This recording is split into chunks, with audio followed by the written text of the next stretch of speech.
प्यारे कृष्ण भक्तों को मेरा प्यार भरा राधे राधे। आज हम श्रीमद् भागवत के तृतीय स्कंद के 11वें अध्याय में प्रवेश करेंगे, जिसमें मनवंतरादि काल विभाग का वर्णन किया गया है। श्री मैत्रेय जी कहते हैं, विदुर जी, पृथ्वी आदि कार्य वर्ग को जो सूक्ष्मतम अंश है, जिसका और विभाग नहीं हो सकता है, जो कार्य रूप को प्राप्त नहीं हुआ है, जिसका अन्य परमाणु के साथ संयोग भी नहीं हुआ है, उसे परमाणु कहते हैं। इस अनेक परमाणुओं के परस्पर मिलने से ही मनुष्यों के भ्रमवश उनके समुदाय में एक अवयवी की प्रतीति होती है।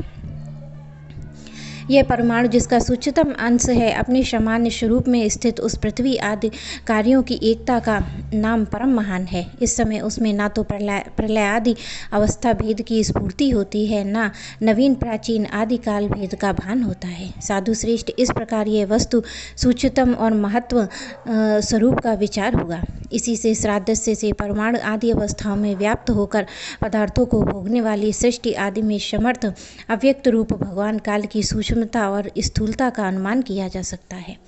दो परमाणु से मिलकर एक अणु होता है और तीन अणुओं से मिलकर त्रिसरेणु होता है, जो झरोकों में होकर आई हुई सूर्य की किरणों के प्रकाश से आकाश में उड़ता देखा जाता है। ऐसे तीन त्रिसरेणु को पार करने में सूर्य को जितना समय लगता है, उसे त्रुटि कहते हैं। इससे 100 गुना काल वेद कहलाता है और 3 वेद का एक लव होता है। 3 लवकों एक निमेष और 3 निमेषकों का एक क्षण होता है। 5 क्षण की एक काष्ठा होती है और 15 काष्ठा का एक लघु। 15 लघु की एक नाडिका कही जाती है और 2 नाडिका का एक मुहूर्त होता है। और दिन के घटने बढ़ने के अनुसार दिन एवं रात्रि दोनों संधियों के दोनों मुहूर्तों को छोड़कर 6 या 7 नाडिका एक प्रहर होता है। यह याम कहलाता है, जो मनुष्य दिन रात का चौथा भाग होता है। 6 पल तांबे का एक ऐसा बर्तन बनाया जाए जिसमें एक प्रस्थ जल आ सके और 4 मासी सोने की 4 उंगली लंबी सलाई बनवाकर उसके द्वारा उस बर्तनों के पेंदे में छेद करके उसे जल में छोड़ दिया जाए। जितने समय में एक प्रस्थ जल उस बर्तन में भर जाएगा, वह बर्तन जल में डूब जाए, उसे समय को एक नाडिका कहते हैं। विदुर जी, 4-4 पहर के मनुष्य दिन और रात होते हैं। 15 दिन का एक पक्ष होता है और जो शुक्ल और कृष्ण भेद से 2 प्रकार से माना गया है। इन दोनों पक्षों को मिलाकर एक मास होता है, जो पितरों के एक दिन रात है। 2 मास का एक ऋतु और 6 मास का एक अयन होता है। अयन, दक्षिणायन और उत्तरायण भेद 2 प्रकार के होते हैं। ये दोनों अयन मिलकर देवताओं के एक दिन रात होते हैं तथा मनुष्य लोक में ये वर्ष या 12 मास कहे जाते हैं।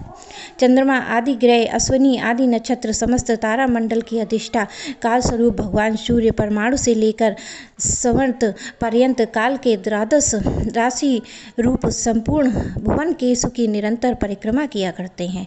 सूर्य, बृहस्पति, श्रवण, चंद्रमा, नक्षत्र संबंधी महीनों के भेद से ये वर्ष ही सत्य संवर, परिवत्सर और ईडावत्सर, अनुवत्सर और वत्सर कहा जाता है। विदुर जी, इन 5 प्रकार की वर्षों की प्रवृत्ति करने वाले भगवान सूर्य की तुम उपराधि समर्पित करके पूजा करते हैं। ये सूर्य देव पंचभूतों के तेज स्वरूप हैं। ये पुरुषों की मनोवृत्तियों के लिए उनकी आयु का क्षय करते हैं और आकाश में विचरते रहते हैं। विदुर जी ने कहा, मुनिवर, आपने देवता, पितर, मनुष्यों की परमायु का वर्णन तो किया, अब तो सनकादिक ज्ञानी मुनिजन त्रिलोकी से बाहर कल्प से भी अधिक काल तक रहने वाला है, उनकी भी आयु का वर्णन कीजिए। मैत्रेय जी ने कहा, विदुर जी, सतयुग, त्रेता, द्वापर और कलि, ये 4 युग अपनी संध्या और संध्यांशों के सहित देवताओं के 12 सत्र वर्ष तक रहते हैं। ऐसा बतलाया गया है कि इन सत्यादि चारों युगों में क्रमशः 4, 3, 2, 1 सहस्त्र दिव्य वर्ष होता है और प्रत्येक जितने सहस्त्र वर्ष होते हैं उसमें दुगने 100 वर्ष उनकी संध्या और संध्यांशों में होते हैं। युग की आदि में संध्या होती है, अंत में संध्यांश। इन वर्ष की गणना सैकड़ों संख्या में बतलाई गई है। इनके बीच में जो काल होता है, उनकी काल वेताओं को युग कहा जाता है। सतयुग के मनुष्यों में धर्म और चारों चरणों से रहता है, फिर अन्य युगों में अधर्म की वृद्धि होने से उसका एक चरण क्षीण हो जाता है। प्यारे विदुर जी, त्रिलोकी से बाहर महरलोक, ब्रह्मलोक पर्यंत, यहाँ तक कि एक सहस्त्र चतुर्युगी एक दिन होता है और इतनी ही बड़ी रात्रि होती है जिसे जगतकर्ता ब्रह्मा जी शयन करते हैं। उस रात्रि के अंत होने पर इस लोक का कल्प आरंभ होता है। उसका क्रम जब तक ब्रह्मा जी का दिन रहता है तब तक चलता रहता है। एक कल्प में 14 मनु हो जाते हैं। प्रत्येक मनु में 71 चतुर्युगी कुछ अधिक काल तक अपना अधिकार भोगते हैं।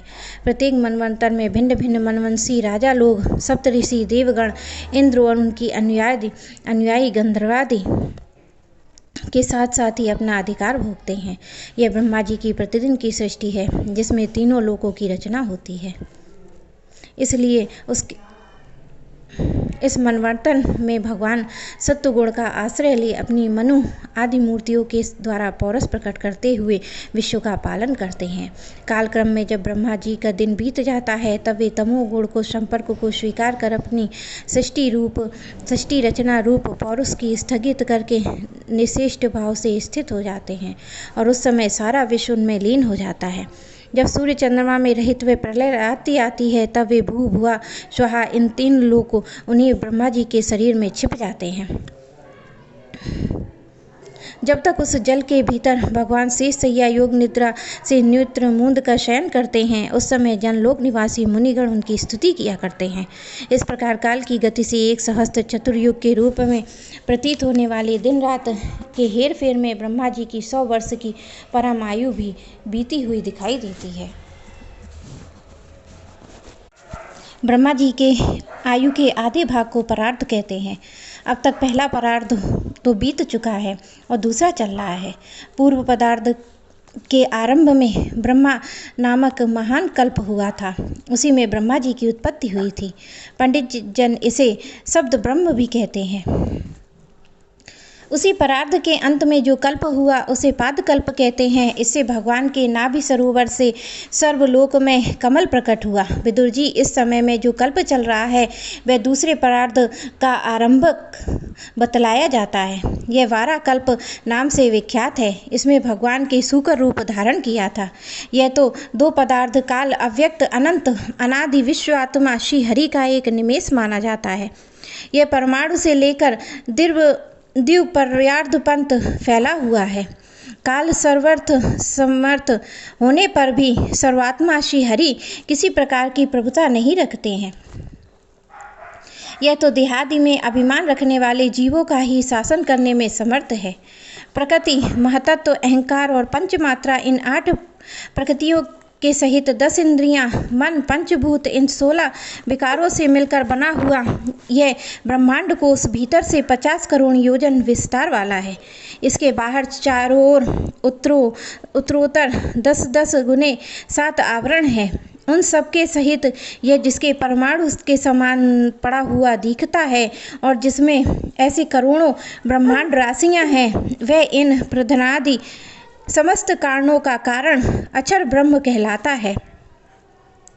यही पुराण पुरुष परमात्मा श्री विष्णु भगवान का श्रेष्ठ धाम है। मेरे प्यारे कृष्ण भक्तों को मेरा प्यार भरा राधे राधे।